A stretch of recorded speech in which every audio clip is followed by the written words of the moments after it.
Operation Teapot, the latest addition to our Encyclopedia of Nuclear Testing, bears the dateline Spring 1955. For the fifth time in continental testing, the symbol of nuclear power rose over the mountains of Nevada. This series encompassed so many objectives that preparations began while there was still snow on the mountains surrounding the Nevada test site and in the valley north of Yucca Flat. In contrast, the series came to an end in May amid the bloom of desert flowers. 14 times during that period, the blinking blue light on the pole above Camp Mercury indicated the shot was on for the following day. Although the 7 programs conducted by the Military Effects Group included some 50 different projects and participated in all 14 shots, the most important military effects studies were concerned primarily with 3 shots: an underground, a tower, and a high-altitude burst. The S, or underground shot, was scheduled to extend our knowledge of the cratering efficiency of nuclear weapons. In 1951, the first underground nuclear shot was fired during the Jangle series. Yield 1.2 kilotons. Depth of charge 17 feet. The apparent crater had a radius of 130 feet and a depth of 53 feet. The true crater was never measured. Therefore, on Teapot, a new technique was planned to determine the depth and diameter of the true crater. To permit correlation with the Jangle U results, a device with the same yield, 1.2 kilotons, was chosen, and the shot point was located near the old Jangle U crater, but at a sufficient distance to ensure against any interaction. Vertical holes 8 inches in diameter were drilled into the ground in a straight line bisecting ground zero. Sand mixed with a colored dye was poured into each hole, red, yellow, and black respectively. 3 holes, including the one at ground zero, were at a depth of 200 feet. Additional holes were dug, varying in depth from 150 to 50 feet, for a total of 21 holes, the outermost being 350 feet from ground zero. After the burst, when the soil has cooled radioactively in 6 to 8 months, the remains of these colored columns will be excavated, the dimensions of the true crater established, and the zone of rupture defined. At ground zero, or rather under ground zero, a weapon hole 11 feet in diameter was dug to a depth of 70 feet to permit a charge depth of 67 feet. It was expected that this depth might produce a change in the TNT cratering equivalence of the nuclear charge, with consequent revision of the scaling curves for underground shots as extrapolated from the Jangle results. In addition, it was hoped that further data could be established on the relationship between atomic detonations and high explosive tests in Nevada soil. With such a relationship confirmed, HE tests could be made in other soils at various depths to be representative of the target applications throughout the world. The actual digging of the hole and the placement of the weapon also served as a stockpile to target sequence test of ADM, or atomic demolition munitions. ADM would have great use in barrier systems or retardation operations to destroy airfields, dams, bridges, tunnels, mines, underground structures, or to create large craters as obstacles. And as a basis for training, studies were made of the problems encountered in planting such king-sized land mines. Estimates of the time required to hole out such a device were substantially confirmed. Secondary objectives of the underground shot were to obtain additional data on fallout and residual radiation, base surge, ground shock and air blast, and earth shock loading. Studies of radiation on this shot were especially significant because of the immense amounts of soil that would be contaminated and dispersed over the surrounding terrain, both from the base surge and fallout. Collectors and samplers, badges and dosimeters were set out before the burst at locations predetermined by the wind forecast. Those in hot areas were set out on trailers attached to long lengths of cable so they could be hauled out safely. The objective was to determine the distribution and intensity of fallout and to plot isodose rate contours on the radiation field as a factor of time. Transient surface and underground phenomena measurements included air blast, earth pressure, acceleration, and strain, all as functions of time over a range of 200 to 600 feet from ground zero. A number of flexible measuring devices were installed at a depth of 15 feet at a ground range of 300 feet to determine basic earth loading data for more efficient design of underground structures. Also, studies were made with modified dugway boxes to correlate the results with previous findings from small HE charges and the Jangle underground shot. After arming and insertion, the backfill of the main emplacement shaft and the access shaft was exceedingly well tamped to eliminate any surrounding air spaces. H hour was 1230 hours on 23 March.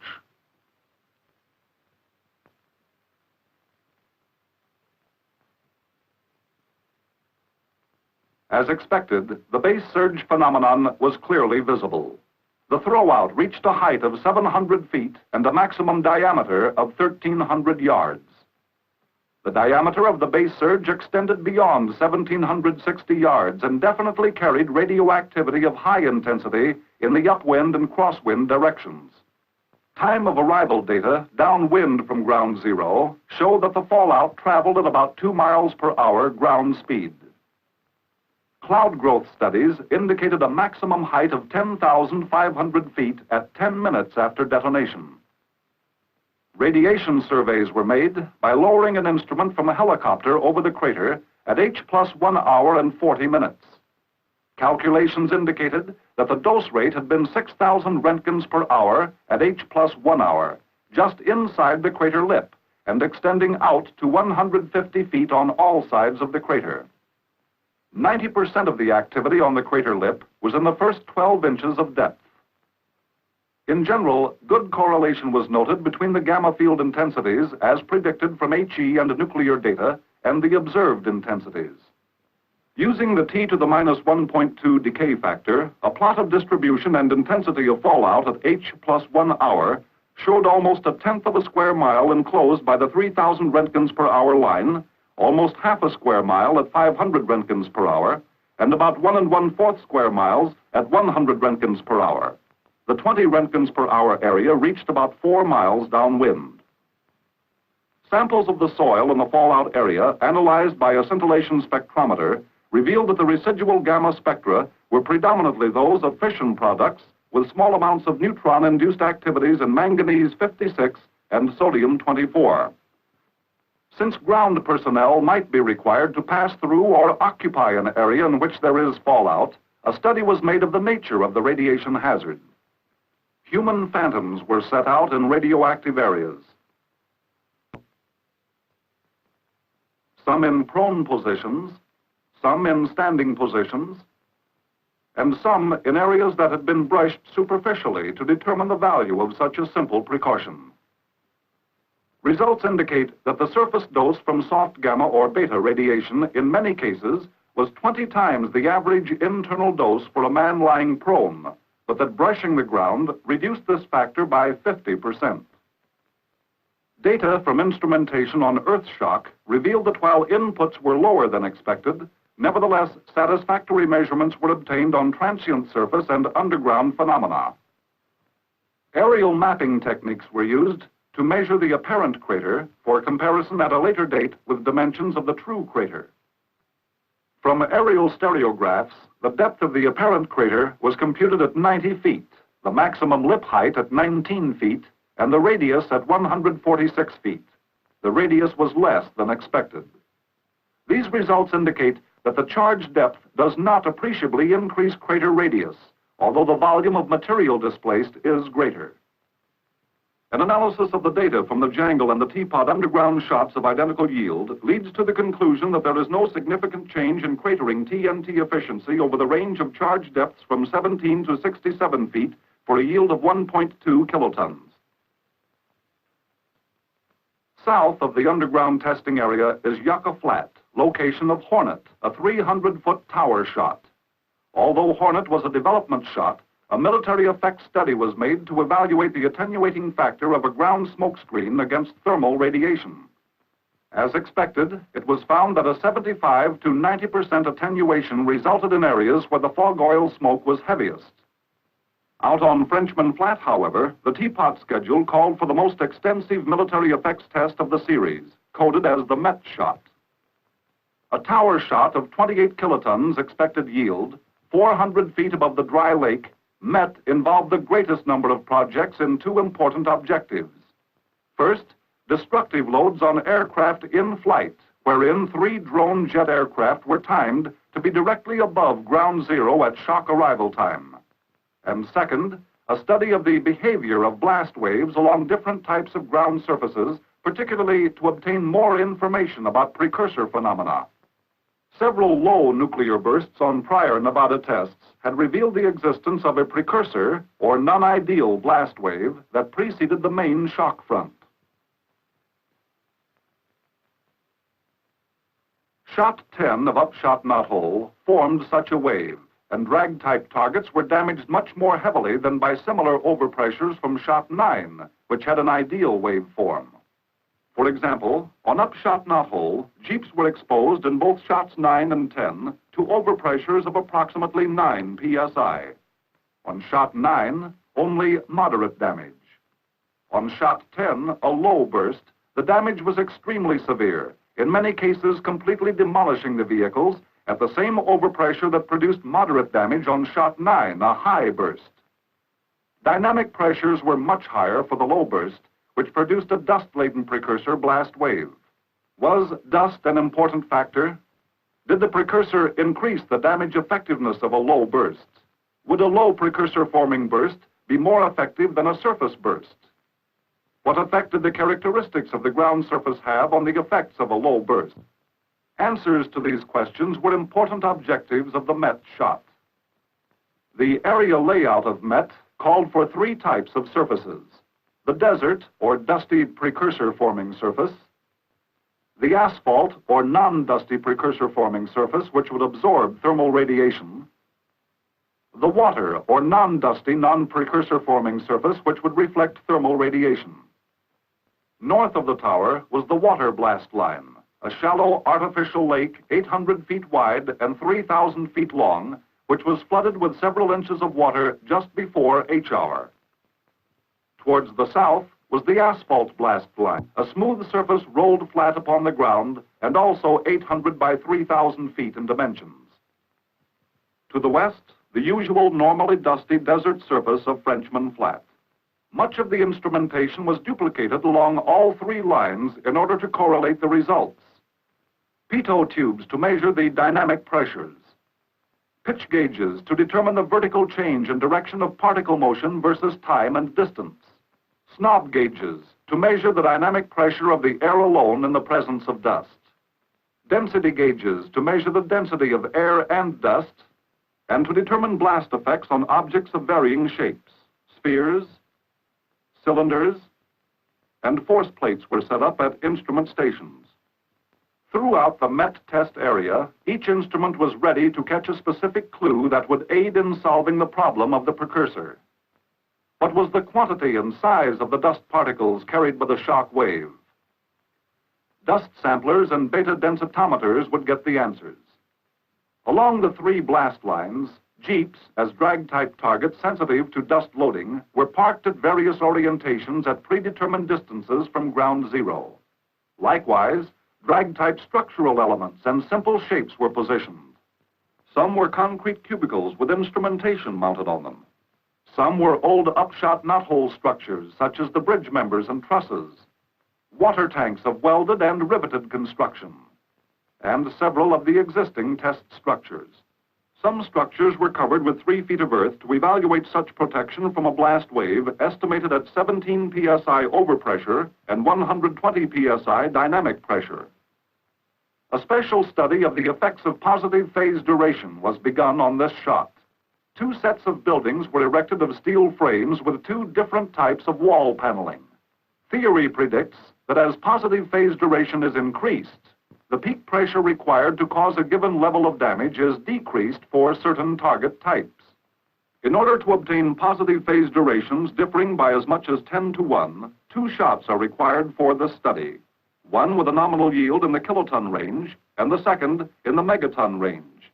For example, the Teapot buildings were to be exposed to a positive shock phase duration of less than 1 second at 3 to 7 psi, while later in the Pacific, it is planned that duplicates of these same buildings are to be exposed to a large yield positive phase duration of 5 to 8 seconds at lower overpressures. Since the water blast line afforded the possibility of a clear or ideal shock wave with classical free air characteristics, a study was set up to determine the structural response of fighter aircraft horizontal stabilizers. 6 F-80 and 3 F-86D stabilizers were mounted vertically at a high angle of attack to obtain lethal gust loading. Rounding out the blast program were miscellaneous projects concerned with military equipment, field-type fortifications, machine gun emplacements, dugouts, and trenches. Since the drone program required daylight for operating purposes, Met had the further distinction of being the first daytime tower shot ever fired at the Nevada test site.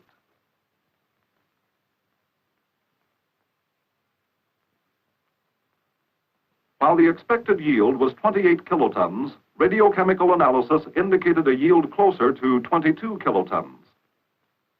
The results of the surface blast program on the Met shot turned out to be largely as expected. A pronounced precursor formed over the asphalt line due to the high absorption of thermal radiation. The strong precursor effects extended over a greater distance than over the desert blast line. In general, the greatest drag force was measured on the desert line where dust density was greatest. Dust loading of the blast wave apparently contributed to the high total force instrument readings. Actual existence of the high total force was qualitatively confirmed by jeep damage, which was much greater than on the asphalt line. On the water line, blast perturbations were observed within 2,500 feet of zero, and jeep damage in this area was greater than on the asphalt line. Essentially, ideal shock forms were observed over the water in the next 500 feet where the aircraft components were located. F-80 stabilizer damage was greater than expected, varying from complete destruction at the inner range to moderate damage at the outer range. However, the F-86D components received overpressures as high as 12 psi with no visible damage. Good data on high-level elastic loads were obtained. A project that aroused high interest on Met concerned nuclear fireball lethality to basic missile structures and ceramic materials. Light television towers were used to mount 10-inch solid steel and aluminum spheres, hollow steel cylinders, and aluminum spheres with ceramic inserts. Specimens were also placed in the shot cab. The first tower was only 60 feet from the shot tower, with 4 others erected close behind in a descending pattern. Although it was anticipated that most specimens would be lost, all except those in the cab were recovered. Observations indicate the greatest metal loss was 1.15 inches on the radius of the closest aluminum sphere. Out along the water blast line, several stations had samples of ceramics exposed to evaluate thermal shock resistance. At a remote station on the desert line, a parabolic mirror was set up to concentrate radiant energy on ceramic specimens. Post-shot visual examination revealed severe glazing from the high thermal flux. Cloud growth studies were made throughout the Teapot series. The life history of each atomic cloud was recorded by time-lapse photography from birth to eventual dissipation by winds at altitude. Analysis was made of the influence of weather parameters on cloud evolution. While radiochemical sampling of atomic clouds is now routine procedure, special penetrations were made on Teapot to determine the radiation hazard to flight crews and to evaluate the contact radiation hazard from contaminated aircraft to ground crews. It was found that penetrations as early as 15 minutes after detonation could be made without significant radiation hazard to flight personnel. Surveys of aircraft contaminated from early cloud penetrations established a correlation between standard gamma meter readings and the actual contact radiation hazard, and indicated that maintenance and service work could be performed by ground crews without radiation injury. One of the most important single projects of Teapot was the drone blast study on Met shot to investigate lethal effects of blast on aircraft structures in flight. 3 drone F-80 jet aircraft were to fly at 3,800, 4,300, and 5,100 feet above the shot tower. For evaluation purposes, it was necessary that the aircraft receive a single-peak ideal type shock wave. It was planned that the drones would receive severe, moderate, and light damage, with the possibility that the lower drone would be destroyed. A prerequisite of this test was information as to where the incident and the reflected shock waves would merge over the fireball. Past tests indicated that the reflected shock wave is greatly accelerated as it passes up through the fireball and could merge with the incident wave. This point of merger and the overpressure versus distance after merger had to be accurately predicted in order to position the drones. Therefore, on development shots, Turk and Apple I, blast measurements were made from parachuted canisters and by rocket-laid smoke trails and shock photography. Analysis of these data indicated that the desired test conditions would occur at the altitudes of interest. Operations for the project were based at nearby Indian Springs Air Force Base. Rehearsals with the drones and the control craft were frequent, since split-second timing was essential to success of the mission. For easier identification, the top half of each drone was painted with a bright fluorescent color, while the bottom was painted white to reflect thermal radiation.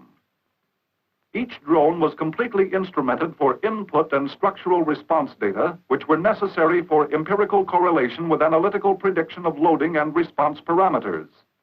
Instrumentation was designed not only to record, but also to telemeter data to stations on the ground. Under the canopy, a set of cameras was installed to record those crucial seconds when the blast hit the aircraft. The instrument panel was photographed as well as each wing and the tail section. Provision was made to eject the entire unit and lower it by parachute should the aircraft become unflyable. Each drone plane was accompanied by 2 mother aircraft, one in control and one as standby, while 2 chase planes tagged along, armed to shoot down the drone in case of malfunction. The decision for detonation of Met was dependent upon the position of the drones, and provision was made for cancellation of the shot at any time up to H-hour minus 30 seconds. As a safety precaution, the direction of flight was planned so that any damaged or destroyed aircraft would crash into the uninhabited area to the northeast of Frenchman Flat. High-speed photography records the path of the drones as they pass through the shock wave above the fireball. The wingtip instrument pods of the bottom drone are blown off and drop in an arc to the ground. The bottom drone, en route to the emergency landing strip after the burst, crashed because of loss of control before landing could be accomplished. The middle drone was landed successfully on the dry lake emergency strip, while the top aircraft was brought back to Indian Springs. There, the nose wheel collapsed after landing, and a pileup occurred at the end of the runway. The 3 aircraft had been positioned to receive severe, moderate, and light damage from the shock wave. In general, less damage was sustained than expected. The yield was lower, and thus the blast was lower than expected. Studies of the results will have important application in air defense problems to predict in-flight response for other aircraft types. The most unusual of the Teapot series was the HA shot, planned to be released from a drop plane at 50,000 feet for detonation at an altitude of 40,000 feet.